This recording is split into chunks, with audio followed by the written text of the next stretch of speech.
ስፒድ ስለ ኢትዮጵያ ቆይታ ያወጣው አነጋጋሪ መረጃ። ስፒድን ያስደመመው የኢትዮጵያውያን ፍቅርና የጠቅላይ ውሳኔ፣ የታዋቂው ዩቲዩበር ጉብኝት ከሚታየው በላይ ያሳረፈው ተጽዕኖ።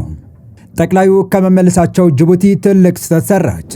ጠቅላዩን በሰላም የሸኘችው ጅቡቲ በአፋር ክልል የድሮን ጥቃት መፈጸሟ ተሰምቷል። አሜሪካ የሚገኘው አገልጋይ ለሰላሌ ሕዝብ ሽማግሌ ላከ። አባገዳዎች በሽምግልና ጉዳይ አልተግባቡም። ዓለም አቀፍ አድናቆትን ያተረፈው ወጣቱ ዩቲዩበር አይሾስፒድ በአፍሪካ ያደረገውን ጉብኝት መቋጫ እንድትሆን በመረጣት ኢትዮጵያ ያላሰበው ገጥሞታል።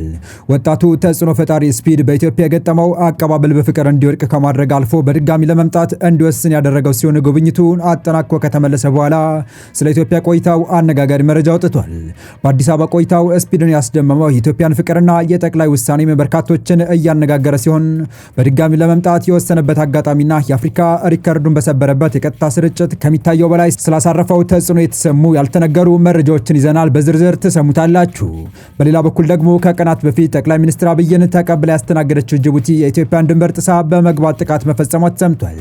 ከኢትዮ ጅቡቲ ድንበር የተገኘው መረጃ ጅቡቲ በድጋሚ የኢትዮጵያን ሉዓላዊ ድንበር አልፋ በአፋር ክልል የድሮን ጥቃት እንደፈጸመች ተነግሯል። ከኢትዮጵያ በኩል የተሰማው መረጃ አክለን እንመለስበታለን። በሌላ በኩል በማህበራዊ ሚዲያ በተሰራጨ ቪዲዮ ላይ ባስተላለፈው መልእክት ከፍተኛ ቁጣ የቀሰቀሰው የሃይማኖት አገልጋይ ለሰላሌ ሕዝብ ለእርቅ ሽማግሌ መላኩ ሲሰማ በአባገዳዎች መካከል ልዩነት መፈጠሩም ታውቋል። ሰላም ውድ የሉሊ ቤተሰቦች እንደምን አላችሁ? ቻናሉን ሰብስክራይብ፣ ላይክ፣ ሼር ያደረጋችሁ እስከ መረጃዎቻችን ፍጻሜ አብራችሁን ቆዩ።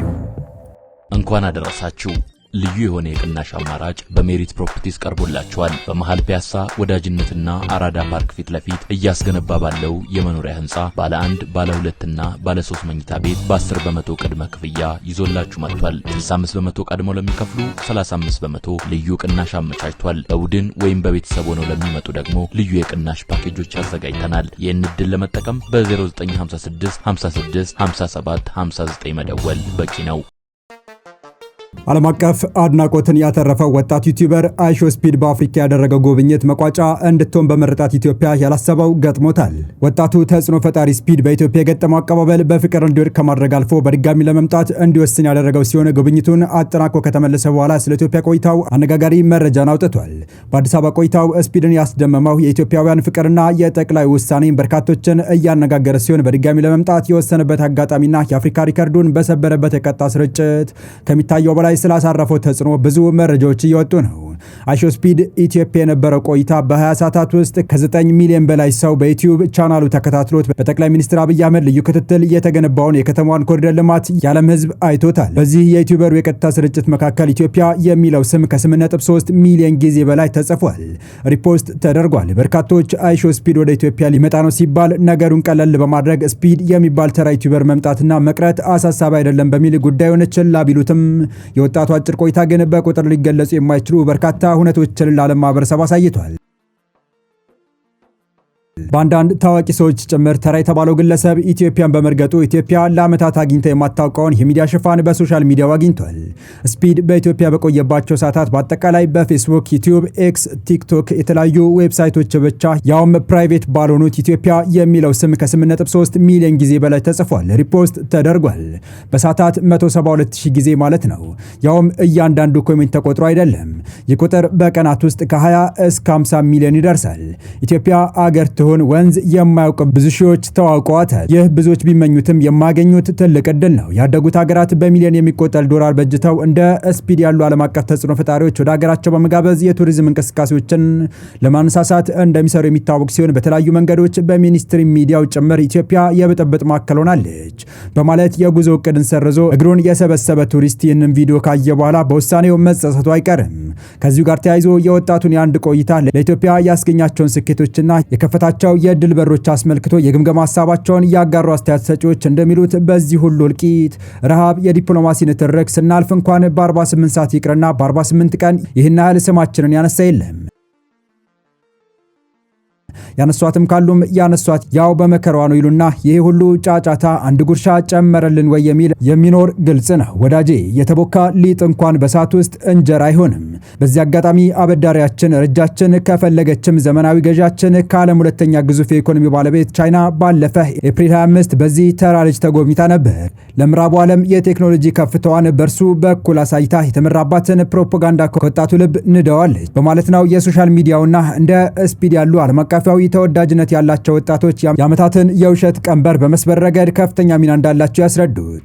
ካወቅንበት በርካታ ተጽዕኖ ፈጣሪዎች ለራሳቸው ሲሉ ወደ ሀገራችን መምጣታቸው አይቀርም የሚሉት አስተያየት ሰጪዎች በተሻለ ዝግጅትና አቀባበል ቢስተናገዱ ፋይዳው ቀላል አለመሆኑን መረዳት ይገባል ሲሉ መክረዋል። በዚህ መሃል ታዲያ በቅርቡ የዓለም ውብ በመባል የሚስ ወርልድ አፍሪካ 2025 አክሊል የደፋችው ልጃችን ሀሴት ደረጀ ብዙዎች ያስተዋሉትን ቁልፍ ስራ የሰራች ሲሆን በሷ ስራና ለዛ ያለው የማግባባት ሚና ምክንያት ዩቲዩበሩ በድጋሚ ወደ ኢትዮጵያ ተመልሶ ለመምጣትና ረዘም ያለ ጊዜ ለማሳለፍ መወሰኑ ተሰምቷል። ሀሴት ቀላል የሚመስለውን ነገር ግን በከፍተኛ የጊዜ መጣበብ ውስጥ ሆኖ ለሚንቀሳቀስ እንደ ስፒድ ላለ ሰው ሰፋ ያለ ጊዜ ወስዶ ስለ ቱሪዝም፣ ስለ ዲፕሎማሲ፣ ስለ ባህልና ወዘተ ማስረዳት በማይቻልበት ሁኔታ ውስጥ ሆና ስክነት በተሞላበት መንገድ የሰራችው ስራ የስፒድን ቀልብ ስቧል። የኢትዮጵያን ውበትም እንዲያደንቅ አስገድዶታል። ሚስ ወርልድ ሀሴት ለስፒድ ቀላል አድርጋ በኢትዮጵያ የተሰራ ሌዘር ጃኬት በስጦታ አበረከተችለት። እንዲሞክረውም ጠየቀችው። እሱም ጃኬቱን ለበሰውና ይህን ጃኬት ከ1 እስከ 10 ስንት ሬት ታደርጊዋለሽ የሚል መደበኛ መስል ግን አደገኛ ጥያቄ ሲያቀርብላት እድሏን በሚገባ ተጠቀመችበት። ቀጠል በማድረግም 9 ሰጠዋለሁ የሚል ጨዋ መልስ ሰጠችው። ይህ ለወጣቱ አናዳጅም ትንሽ ሸንቆጥ የሚያደርግም በመሆኑ ንግግሩ እዚህ ላይ ለማቆም ከባድ ነውና ቀጠለ። 10 ለማግኘት ምን ማድረግ አለብኝ አላት። እሷም ፍርጥም ብላ ኢትዮጵያ ተመልሰ መምጣት አለብህ ስትል የኩሩ ምላሽ ሰጠችው። ያልጠበቀው መልስ የተሰጠው ስፒድም በግርምት ኢትዮጵያ ተመልሼ ከመጣው አብረሽኝ ለራት ትወጫለሽ ወይ ሲል የራሱን ጨዋታ ጀመረ። ሀሴትም አስብበታለሁ በሚል ጉጉትን ከፍ በሚያደርግ ምላሽ ንግግሩን ዘጋችበት። እናም ስፒድ ወደ ኢትዮጵያ ተመልሶ ለመምጣት ስለማሰቡ ለማናጀሩ ፕሮግራም እንዲያስተካክል ነገረው።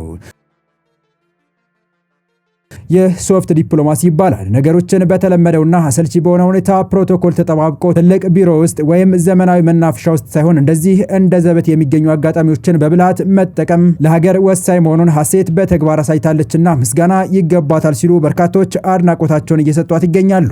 በቀጣይ መረጃ ከቀናት በፊት ጠቅላይ ሚኒስትር አብይን ተቀብላ ያስተናገደችው ጅቡቲ የኢትዮጵያን ድንበር ጥሳ በመግባት ጥቃት መፈጸሟ ተሰምቷል። ከኢትዮጵያ ጅቡቲ ድንበር የተገኘው መረጃ ጅቡቲ በድጋሚ የኢትዮጵያ ሉዓላዊ ድንበር አልፋ በአፋር ክልል የድሮን ጥቃት እንደፈጸመች ተነግሯል። ከቅርብ ጊዜ ወዲህ የጅቡቲ መንግስት የኢትዮጵያ ሉዓላዊነት በመጋፋትና በመድፈር በንጹሃን ላይ ተደጋጋሚ የድሮን ጥቃት ማድረጉን አጠናክሮ የቀጠለ ይመስላል። የምስራቅ አፍሪካ ፖለቲካ ሙሉ በጠፋበትና በተወሳሰበበት በዚህ ወቅት ሚጢጢዋ ሀገር ጅቡቲ ከወደብ በምታገኘው ዶላር ድሮኖችን በመግዛት ኢትዮጵያ ላይ በቀላሉ ሊታይ የማይችል ጥቃት አድርሳለች። በትላንትናው ዕለት ጥር 5 2018 ዓ.ም በአፋር ክልል በኢልዳር ወረዳ የገጠር ቀበሌ ላይ በተተኮሰ የውጊያ ድሮን መሳሪያ ንጹሃን ኢትዮጵያውያን የአፋር ማህበረሰቦች የጥቃቱ ሰለባ መሆናቸው ታውቋል። በድሮን ጥቃቱ 1 እናት ስትሞት ቀሪ 3 ወንዶች ደግሞ የመቁሰል አደጋ ደርሶባቸዋል ተብሏል። የጅቡቲ መንግስት ከወራት በፊትም በዚሁ ቦታ ላይ በቀብር ስነ ስርዓት ላይ ባሉ የሃይማኖት አባቶችና አዛውንቶች ላይ ተመሳሳይ ጥቃት ተፈጽሞ ጉዳት መድረሱ የሚታወስ ነው። የኢትዮጵያ መንግስት ከውጭ ላይ መጡ መሰል ጥቃቶች ምንም ምላሽ አለመስጠቱ በርካቶች ጉዳዩ እንዴት ነው እንዲሉ ስለማድረጉም እየተነገረ ነው። በመጨረሻም አሜሪካ የሚገኘው ነብይ ሄኖክ ለሰላሌ ህዝብ ለእርቅ ሽማግሌ ላከ። የጂፒኤስ ቤተክርስቲያን መሪ ነብይ ሄኖክ ግርማ ሰላሌን አስመልክቶ በጂፒኤስ ቴሌቪዥን የተናገረው ንግግር የሰላሌን ህዝብ ቅር ማሰኘቱን ለዚህም ይቅርታ መጠየቁ ይታወቃል። ከዚያም አልፎ በዚህ ጉዳይ አባገዳዎችና ሀደ ሲንቄዎች ሽምግልና እንዲገቡ በይፋ በመጠየቁ የተከበሩ አባገዳዎችና ሀደ ሲንቄዎች ጉዳዩን በእርቅ መያዛቸው ዛሬ አስታውቀዋል። ዛሬ ጉዳዩ ለሚዲያ ከማቅረባቸው በፊት ከዛሬ በፊት ለሶስተኛ ጊዜ ስብሰባ ማድረጋቸውን ፓስተር ጻድቅ አብዶ በንግግራቸው ገልጸዋል። ዛሬ ጥር 5 በኢሊ ሆቴል ከብዙ ውይይት በኋላ አባገዳዎችና ሀደ ሲንቄዎች ለሚዲያ አካላት በሰጡት መግለጫ ነብይ ሄኖክ ጥፋቱን አምኖ የሰላሌን ህዝብ ይቅርታ ጠይቋል። የአባገዳዎችና የሀደ ሲንቄዎች ስራ ማስታረቅ ነውና ነብይ ሄኖክ ግርማን አስመልክቶ በይቅርታ ጉዳዩን ይዘኗል ብለዋል። ነብይ ሄኖክ ግርማ አጥፍቻለሁ ከህዝቤ ጋር አስታርቁኝ በማለት በአባገዳ ጥላ ስር ተጠልሎ የእርቅ ጥያቄውን ለፊንፊኔ ቱላማ አባገዳና ለኦሮሚያ የኦዳ ነቢ አባገዳዎች ጥያቄውን አቀረበ። ለፊቼ ሰላሌ አባገዳዎች፣ የአገር ሽማግሌዎች፣ ሀደ ሲንቄዎች፣ ለፎሌዎች፣ ለህዝብ ተወካዮችና የሃይማኖት አባቶች የሚመለከታቸው የመንግስት የስራ ኃላፊዎች እንድትልኩልን በአክብሮት እየጠየቀን ጉዳዩ የተሳካ እንዲሆን አስፈላጊውን ትብብር እንድታደርጉልን በድጋሚ በአክብሮት እንጠይቃለን ብለዋል። የተወደዳችሁ የቻናላችን ቤተሰቦች ለአሁኑ ለእናንተ ይመጥናሉ ብታደምጧቸው ታተርፉባችኋላችሁ ብለን የመረጥንላችሁ ዕለታዊ መረጃዎቻችን እስካሁን ያደመጣችኋቸው ነበሩ። በተመሳሳይ ሀገራዊና ቀጠናዊ ጉዳዮች እንዲሁም ዓለም አቀፋዊ ጂኦፖለቲካ፣ ወታደራዊና አነጋጋሪ ክስተቶችን ለበለጠ ተከታትለን በትኩስ ይዘን እንደምንቀርብ እያሳወቀን የቻናሉ ቤተሰብ ካላችሁ ሰብስክራይብ፣ ቪዲዮን ላይክ እና ሼር በማድረግ ተደራሽነታችን ታሰፉ ዘንድ አክብሮታዊ ግብዣችን ነው። አበቃን። ሰናይ ጊዜን ተመኘን።